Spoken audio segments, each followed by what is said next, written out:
Hi guys. Um, so this is another video I just want to make for my survivors and my victims out there. Something I wanted to just touch on a little bit.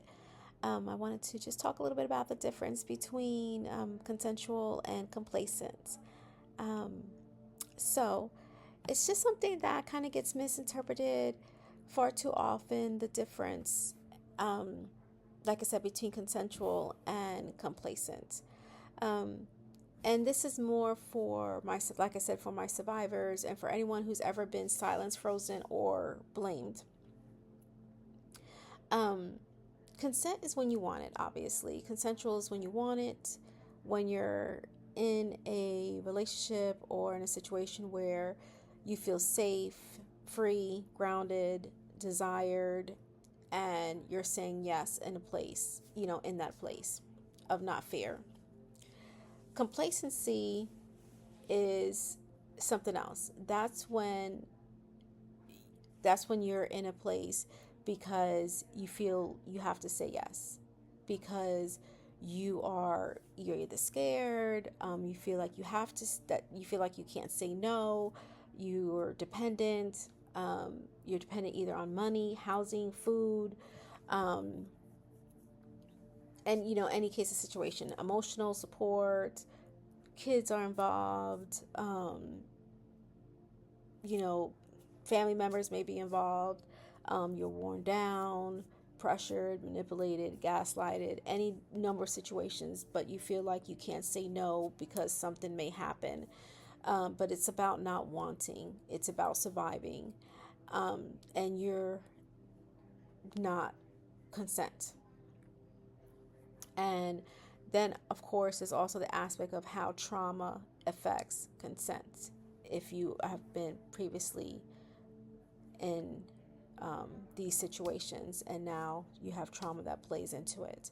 So, especially when there's been past sexual abuse, emotional abuse, and coercion. So, when someone has experienced trauma, the nervous system learns to freeze. Um, they may disassociate, they may shut down, they may lose their voice. Um, Even if their mind says no, their body may freeze up and just kind of go along with it because it remembers what happened the last time they said no or the last time they fought back. It's just a memory thing. So when someone with trauma is being pushed, manipulated, or guilted into intimacy again, they they just become complacent. It's normal for them. It's normal for them to just give in, not because they want to, but because trauma has them conditioned them to just go along with it. It's just how they protect themselves, by staying quiet, by staying still, by giving in. It's not their weakness, it's their trauma response. And it deserves to be seen with compassion, not judgments, not automatically assuming that they wanted it or, that it was consensual. Even in marriage, you could be married to somebody, and just because you're married to somebody doesn't mean that it's consensual. It doesn't mean that you wanted it. You can be complacent even in marriage. So, it's something I tell my married survivors as well, that just because you were married doesn't mean you wanted it. It doesn't mean that it was consensual either, just because you're married. So you need to keep that in mind as well, because you know you get that too, like, oh well, you seemed happy, I saw those pictures on Facebook. That doesn't mean shit.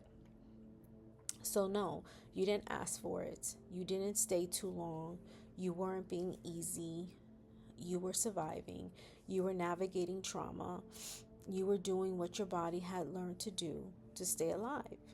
And you need to remember that. So the next time somebody asks, why didn't you leave?